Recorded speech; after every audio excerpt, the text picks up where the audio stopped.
खास बुलेटिन में आपका स्वागत है और मैं हूं आपके साथ सुमन पाल। बुलेटिन की शुरुआत करेंगे हरिद्वार से। बड़ी खबर सामने आ रही है जहां पर मुख्यमंत्री पुष्कर सिंह धामी और 13 अखाड़ों के साधु संतों के साथ उन्होंने बैठक की है। 2027 अर्ध कुंभ मेले को लेकर बैठक में चर्चा भी की गई है और गढ़वाल कमिश्नर विनय शंकर पांडे मौजूद रहे हैं। आईजी गढ़वाल समेत कई अधिकारी भी मौजूद रहे हैं। तो बड़ी जानकारी सामने आ रही है। बैठक में कई अहम मुद्दों पर चर्चा हुई है।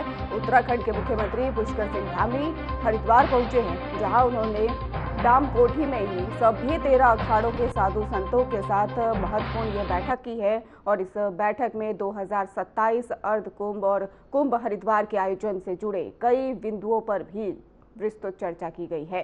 तो बैठक में ही गढ़वाल कमिश्नर विनय शंकर पांडे, आईजी गढ़वाल राजीव स्वरूप सहित कई वरिष्ठ अधिकारी भी मौजूद रहे हैं। तो मुख्यमंत्री धामी ने ही आगामी कुंभ के लिए प्रमुख स्नान पर्वों की तिथियां घोषित करते हुए कहा है कि कुंभ के वास्तविक आयोजन हमारे पूज्य संत हैं। हम सरकार, प्रशासन और जनप्रतिनिधि सिर्फ सहयोगी की भूमिका में है। उन्होंने बताया है कि संतों के समक्ष तैयारियों का एक प्रस्तुतिकरण रखा गया है और सरकार पूर्ण समर्पण के साथ ही आयोजन को दिव्य और भव्य बनाने की दिशा में काम कर रही है। सीएम ने संतों से ही मार्गदर्शन और सुझाव मांगते हुए कहा है कि उनके सहयोग से ये संभव हो पाया है कि कुंभ में आने वाले करोड़ों श्रद्धालुओं को ही उत्कृष्ट अनुभव मिल सके। उन्होंने सभी को मिलकर इस भव्य आयोजन को सफल बनाने का आह्वान किया है।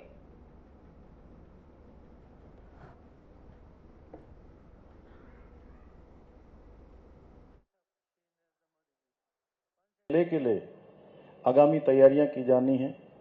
उन तैयारियों के बारे में हम सबका मार्गदर्शन भी किया है और आप सबके आशीर्वाद से ही ये और आपके मार्गदर्शन से ही ये हमारा मेला संपन्न होना है। और सच में जैसा आपने कहा, उत्तर प्रदेश में 2018-19 में जिस प्रकार से वहां पर एक भव्य कुंभ मेला आयोजित किया गया था, अब मेरा भी ये था कि इस बार मैं प्रयागराज में गया था और वहां मैंने 2 दिन तक प्रयागराज में मुझे भी प्रवास का, स्नान का, आप सभी संतगणों का सानिध्य का सौभाग्य प्राप्त हुआ था।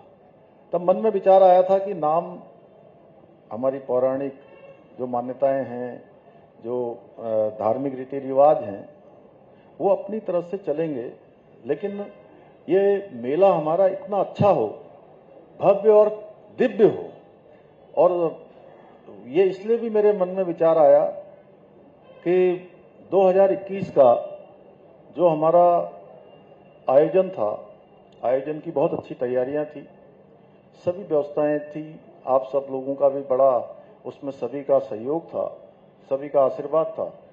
लेकिन उस समय में कोरोना महामारी आ गई थी और उस महामारी के कारण बहुत सारे जो श्रद्धालु थे, देश भर से आना चाहते थे, उस समय में यहाँ नहीं पहुंच पाए थे। इस कारण से मन में विचार आया कि क्यों ना इस बार हम, चूंकि यहाँ पर एक भव्य और दिव्य आयोजन करें जो सभी के लिए एक यादगार बने और हम सब भी पुण्य के भागी बने। और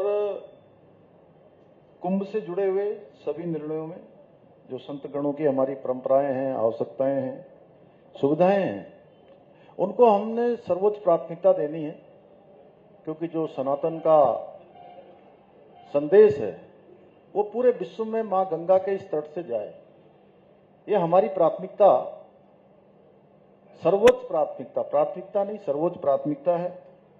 और आदरणीय प्रधानमंत्री जी ने उत्तराखंड को विश्व की आध्यात्मिक राजधानी बनाने का जो आह्वान किया है, उसमें हमारे पूज्य संतगणों का और ये आने वाला हमारा कुंभ मेला, उसमें एक बहुत महत्वपूर्ण निर्णायक साबित होगा। जैसा पूज्य हरिगिरी जी ने बहुत सारे सुझाव हमको दिए हैं, तो मैं एक बात, केदारनाथ और बद्रीनाथ के आसपास तो अभी हमारा श्रीनगर का मेडिकल कॉलेज है, लेकिन पिथौरागढ़ में हम जो है बहुत अच्छा मेडिकल कॉलेज निर्माण कार्य करा रहे हैं और जिसकी जो है लगभग 750 करोड़ रुपए की धनराशि अभी तक हमने वहां भारत सरकार ने और राज्य सरकार ने मिलकर उसके निर्माण के लिए स्वीकृत कर दी है। और वो सुपर स्पेशलिटी मल्टीपर्पज होगा। इसके साथ साथ वहां हवाई अड्डे का भी निर्माण हो रहा है महाराज जी। और अभी दिल्ली से वहां के लिए फ्लाइट शुरू हो गई है। आने वाले समय में वहां से नियमित रूप से बड़ी फ्लाइटें, बहुत बड़ी वाली नहीं आ सकती क्योंकि इतना स्थान नहीं है, लेकिन 62 सीटर वाला, 72 सीटर वाला जो प्लेन है वो वहां पर आने वाले समय में उतरेगा। और सच, ये बात बिल्कुल सच है, हमारे प्रधानमंत्री जी ऐसे सनातन के धर्म वाहक हैं, धर्म ध्वजा को लेकर चल रहे हैं कि वो देश के पहले प्रधानमंत्री हैं जो 17,000 फुट की ऊंचाई पर आदि कैलाश का उन्होंने दर्शन किया। आदि कैलाश, गुंजी, जागेश्वर धाम, माणा गांव, बद्रीनाथ, केदारनाथ और पिछले साल मां गंगा का मायका मुखवा उन्होंने हमारी शीतकालीन यात्रा में भाग लिया। और पूरे देश और दुनिया के अंदर उन्होंने सनातन का आज जो संदेश दिया है, सच में पूरी दुनिया आज हमारी जो पद्धतियां हैं, जो सनातन धर्म की ध्वजा है, उसके महत्व को भली भांति जान रही है। और ये धर्म ध्वजा पूरे विश्व में लहरा रही है। आज मैं समझता हूं कि ये हमारा जो है एक ऐसा कालखंड है कि इसको स्वर्णिम कालखंड कह सकते हैं हम। स्वर्णिम कालखंड में कहूं तो कोई अतिशयोक्ति नहीं होगी। पूरे विश्व के लोग हमारी मान्यताओं से परिचित हो रहे हैं। योग दिवस पूरी दुनिया के अंदर मनाया जा रहा है। भगवान राम का भव्य और दिव्य मंदिर बनकर तैयार हो गया। अभी वहां ध्वजा भी स्थापित हो गई। महाकाल में महाकाल लोक बन गया। भगवान महादेव की नगरी काशी विश्वनाथ में कॉरिडोर बन गया। और मैं भी आज से कुछ सालों पहले, लगभग 2002 में मैं भगवान विश्वनाथ जी के दर्शन करने जब गया था तो सच में इतना सकरा रास्ता था कि कुछ लोगों को निकलने में भी बड़ी कठिनाई होती थी, बहुत मुश्किल था। लेकिन अभी 2021 में मुझे याद है 14 दिसंबर को, जिस दिन प्रधानमंत्री जी ने वहां के कॉरिडोर को जनता के लिए समर्पित किया, भक्तों के लिए समर्पित किया, उस दिन के कार्यक्रम में भी मैं सम्मिलित हुआ। और प्रातःकाल मैं भगवान विश्वनाथ जी के दर्शन करने गया तो ऐसा लग रहा था कि हाईवे छोड़िए, कोई खेल का मैदान बन गया क्या। इतने जो है लाखों लाख भक्त जो है अंदर बाहर जा रहे हैं। और कोई भी भगवान विश्वनाथ जी का भक्त मां गंगा का जल लेकर विश्वनाथ जी को अर्पित करना चाहता था तो आसानी से गंगा जी का जल लेकर अर्पित करने के लिए पूरा रास्ता बन गया, पूरा मार्ग बन गया। और हमारे ही राज्य में आज अनेक स्थान बन गए जहां आदि कैलाश जाने वाले लोगों की संख्या सैकड़ों होती थी। और मैं समझता हूं कि कोई वहां जाने की हिम्मत भी कम लोग करते थे। पूज्य संतगणों को छोड़ दिया जाए, आज वहां जाने वालों की संख्या 50-100,000 से अधिक हो गई है। संख्या 50,000 हो सकती है, लेकिन सच में जो आपने कहा वो 50,000 संख्या इतनी बड़ी हो गई है पूज्य महाराज जी कि टनकपुर से आगे, टनकपुर, चंपावत, पिथौरागढ़, धारचूला, रास्ते में जितने पड़ने वाले होटल हैं, जितने दिन ये आदि कैलाश की यात्रा चलती है, कोई होटल ऐसा नहीं होता है जिसमें जगह मिल जाए आसानी से। उसका ही प्रभाव हुआ है। तो निश्चित रूप से जो हमारा आगामी कुंभ मेला भी है, वो नाम क्या हो, कैसा हो, वो सब आप सब लोग जैसा तय करें। मैंने आपको समर्पित कर दिया, लेकिन मेरा एकमात्र उद्देश्य है कि ये हमारे सनातन की धर्म ध्वजा को और विस्तार दे। और जो सनातन प्रेमी हैं, हमारे श्रद्धालु हैं, भक्तगण हैं, वो आए और कहें वाह, मां गंगा के तट पर गए कुंभ में, मेले में, और एक नया अनुभव, नया एक इस प्रकार का स्मरण अपनी स्मृतियों में लेकर जाएं कि उनको लगे कि भाई वाह, हमने भी कोई पुण्य का काम किया है, इस मेले में हमको भी प्रतिभाग करने का अवसर मिला है। इस प्रकार की अनुभूति हो, यही मेरा एकमात्र उद्देश्य है। इसलिए और इस बार जैसा अभी मेलाधिकारी ने बहुत चीजें इसमें से प्रेजेंटेशन में आई हैं, कैसा कैसा यहाँ पर निर्माण हो रहा है, स्थापना सुविधाएं बननी है, उसकी तैयारियां हमको बहुत अच्छी करनी है। जो आप लोगों ने कहा है, हम लोग उस पर तो काम करेंगे ही करेंगे, लेकिन मुझे लगता है कि 2010 और 2021 में जो दो हमारे अभी इस सदी में जो इधर के 20 सालों में जो 2 कुंभ हुए हैं, उन कुंभों से श्रद्धालुओं की जो आगमन है, वो जैसा आप कह रहे थे 40 करोड़ भी आ सकते हैं, 45 करोड़ भी आ सकते हैं।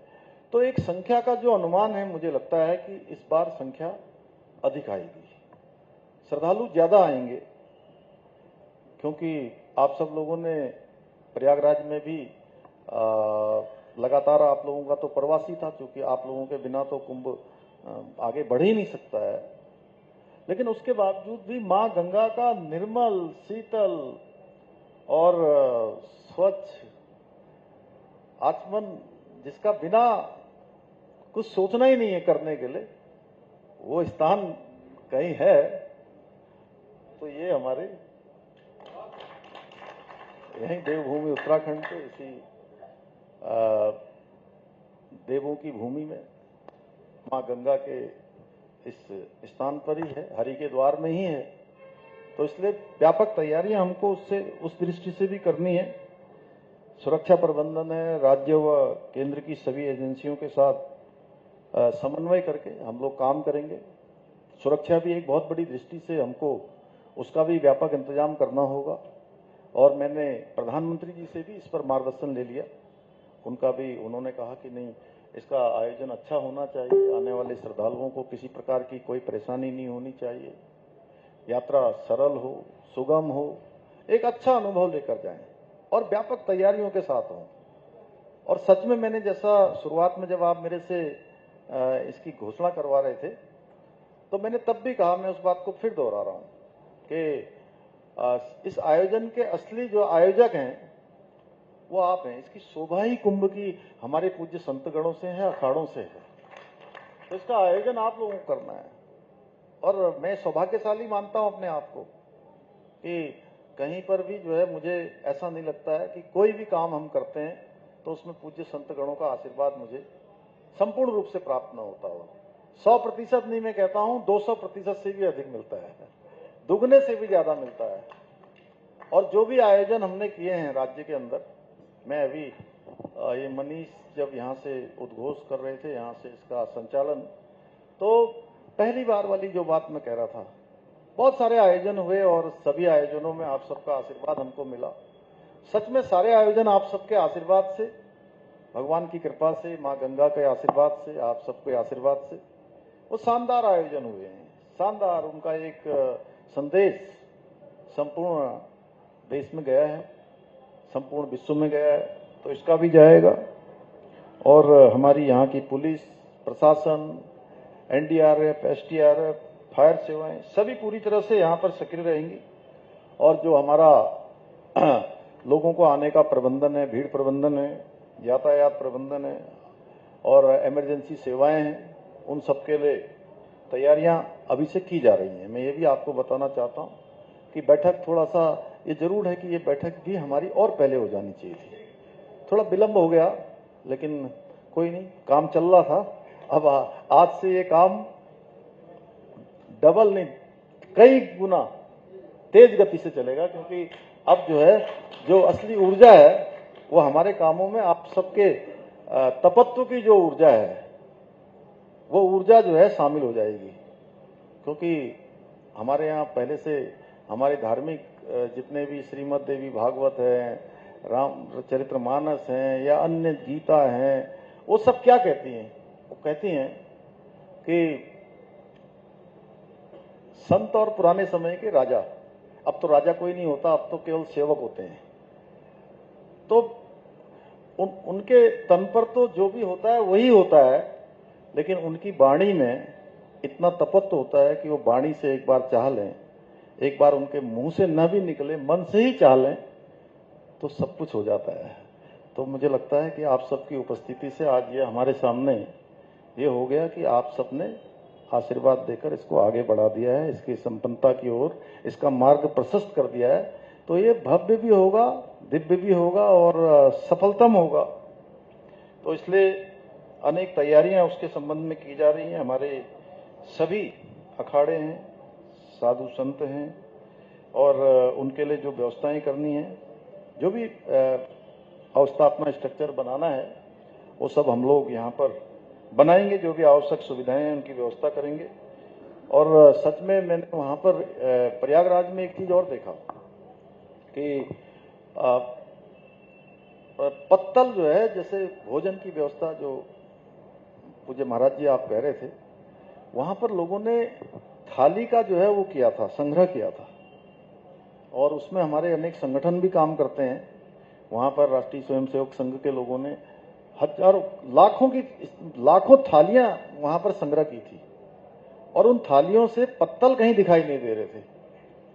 इतनी साफ सफाई की अच्छी व्यवस्था थी, बड़ा अच्छा मैनेजमेंट हुआ। उसका अन्य स्तरों पर भी होगा। आप लोग तो एक आह्वान कर देंगे तो अनेकों भक्त यहाँ पर आ जाएंगे, सब सेवा करेंगे और भोजन की कमी कहीं नहीं होगी और भोजन की व्यवस्था होगी। भोजनालय, स्वास्थ्य सुविधाएं, पेयजल है, साफ सुथरी व्यवस्था, यह हमारे लिए बहुत प्रमुख एक वो होना चाहिए। और मैंने जिलाधिकारी जी को आज नहीं, आज से लगभग 15 दिन पहले इनको भी, हमारी कुंभ अधिकारी को भी, कमिश्नर साहब को भी और हमारे आईजी को भी, एसएसपी को भी।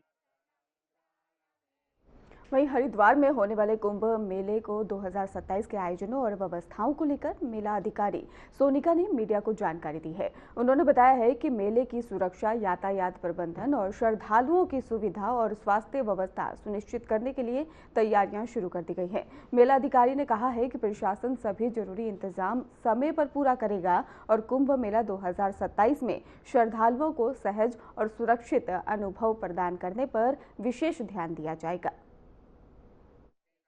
आज यहाँ डैमकोटी में तैयारियां चल रही हैं। हमारे जितने भी समस्त अखाड़े हैं उनके प्रतिनिधिगणों के साथ माननीय मुख्यमंत्री जी की यहाँ पे बैठक प्रस्तावित है और उसी क्रम में यहाँ पे सारी व्यवस्थाएं की जा रही हैं। समस्त अखाड़ों को बुलाया गया, जनप्रतिनिधिगण हैं और कुछ अधिकारीगण हैं। अखाड़ों के साथ बैठक है। 13 के 13 अखाड़े हैं, उनके जो प्रतिनिधि हैं, जो उनके द्वारा नामित किए गए हैं, वो सब यहाँ पे, क्योंकि अब हमारा 2027 में कुंभ प्रस्तावित है तो उसी के क्रम में किस तरह से करना है, आयोजन किस तरह से होना है, उसी पे विस्तृत चर्चा होगी।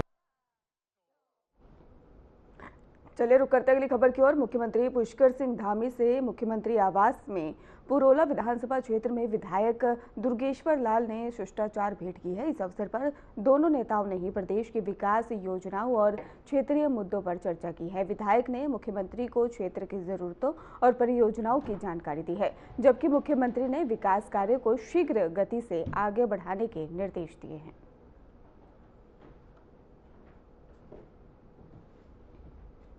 मुख्यमंत्री पुष्कर सिंह धामी ने सोशल मीडिया प्लेटफॉर्म एक्स पर ही लिखा है कि सिलक्यारा टनल बचाव अभियान की सफलता की याद में ही साहस, संकल्प और मानवीय संवेदनाओं का प्रतीक दिन है। उन्होंने प्रधानमंत्री नरेंद्र मोदी, एनडीआरएफ, एसडीआरएफ, स्थानीय प्रशासन, जवानों, विशेषज्ञों और इसके साथ ही श्रमवीरों को ही नमन किया है।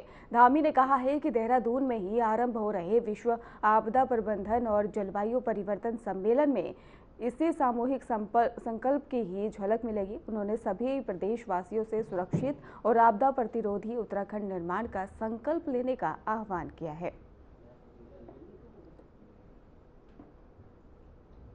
मुख्यमंत्री पुष्कर सिंह धामी के निर्देशन में 4 से 11 दिसंबर तक या देहरादून में दिव्यांग वृद्धजनों के लिए वृहद शिविर आयोजन होंगे और इसमें बताया जा रहा है शिविरों में ही पात्र लाभार्थियों का पंजीकरण कर रहे व्हील चेयर, वॉकर, बैसाखी, श्रवण यंत्र और इसके साथ ही ट्राईसाइकिल जैसे निःशुल्क सहायक उपकरण भी दिए जाएंगे। आपको बताते चले कि शिविर अलग अलग ब्लॉकों और नगर पालिका क्षेत्रों में लगेंगे।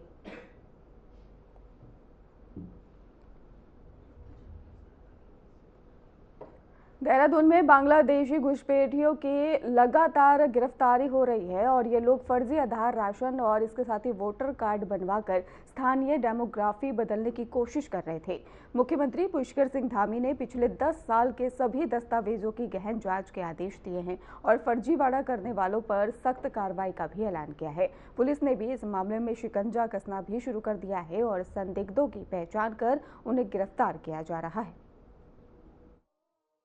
हमने कहा है कि पिछले सालों में जो भी डेमोग्राफी में चेंज हुआ है, पिछले 10 सालों का पूरा रिकॉर्ड, पूरी जो प्रमाण पत्र इत्यादि बनाए गए हैं, उस पर सघन जांच प्रारंभ हो गई है। मैं फिर से सभी अधिकारियों को मैंने कहा है कि पिछले कम से कम एटलीस्ट 10 सालों का, चाहे राशन कार्ड बनाए गए हैं, बिजली के कनेक्शन दिए गए हैं, आधार कार्ड बने हैं या वोटर आईडी बनी है, या जो भी पात्रता की श्रेणी में नहीं आते थे, जिनको भी इस श्रेणी में लाया गया है, उसकी हम सघन जांच कर रहे हैं और जांच करने के बाद उस पर। प्रदेश में स्पोर्ट्स यूनिवर्सिटी शुरू करने की मांग में बाधा बन रही फॉरेस्ट लैंड का मामला अब सुलझ गया है। वन विभाग से जमीन देने की सहमति मिलने के बाद अब यूनिवर्सिटी 2026 सत्र से शुरू होने के लिए तैयार है। खेल मंत्री रेखा आर्या ने विभाग की समीक्षा बैठक के बाद ये जानकारी दी है। उन्होंने मंत्री रेखा आर्या ने अधिकारियों को विश्वविद्यालय में पद सृजित करने की प्रक्रिया को तेजी से पूरा करने के निर्देश दिए हैं, ताकि 2026 सत्र से छात्र छात्राएं ये शिक्षा और खेल परीक्षण प्राप्त कर सके। आज खेल विभाग की समीक्षा बैठक की गई है और इस समीक्षा बैठक में जो हम लोगों का संकल्प था कि खेल विश्वविद्यालय के लिए भूमि हस्तांतरण की कार्रवाई को हम लोग तेजी में करें, तो उसको लेकर आज परीक्षण किया गया। और अब बताते हुए हर्ष हो रहा है कि इस फॉरेस्ट डिपार्टमेंट, चाहे वो भारत सरकार का हो चाहे वो राज्य सरकार में हो, एक सैद्धांतिक सहमति बन गई है। भूमि का हस्तांतरण दिए जाने के लिए सहमति बन गई है और बहुत जल्द भूमि हस्तांतरण की कार्रवाई जो है वह पूर्ण होगी। और बहुत जल्द हम लोगों का लक्ष्य है कि 2026 के नए शैक्षिक सत्र के प्रारंभ से पहले यहाँ पर हम भूमि पूजन और साथ ही शैक्षिक सत्र को प्रारंभ करने का। उत्तराखंड के विद्यालयों में राष्ट्रगीत वंदे मातरम के 150वें वर्ष पर गायन किया गया और कुछ बता दें, मुस्लिम मौलाना और स्कूल के बताया जा रहा है स्कॉलर ने ही इसे इस्लाम के खिलाफ भी बताया है। वहीं बीजेपी ने इस विरोध को छोटी मानसिकता बताया। वक्फ बोर्ड अध्यक्ष शादाब शम्स ने कहा है कि वंदे मातरम और संविधान दिवस का विरोध करने वाले लोग गुमराह हैं। उन्होंने याद दिलाया कि आज़ादी के समय मातृ वतन हिंदुस्तान जिंदाबाद का नारा उलेमा इकराम ने दिया था और शादाब शम्स ने AR रहमान के गीत माँ तुझे सलाम का उदाहरण देते हुए कहा कि हर धर्म माँ की इज्जत करना सिखाता है।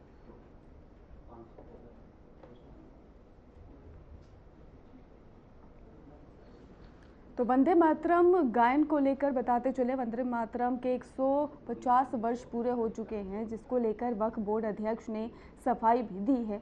उन्होंने साफ तौर पर कहा है कि सभी धर्म माँ की इज्जत करना, माँ के प्रति अपनी संवेदना व्यक्त करना सिखाता है। वक्फ बोर्ड अध्यक्ष ने ये सफाई दी है। इसके साथ ही आपको बताते चले, वंदे मातरम गायन पर ही जो विवाद चल रहा था उसको लेकर अब सफाई भी सामने आई है। आपको बता दें कि वंदे मातरम गायन पर विवाद चल रहा था, जिसके बाद अब सफाई भी दी गई है।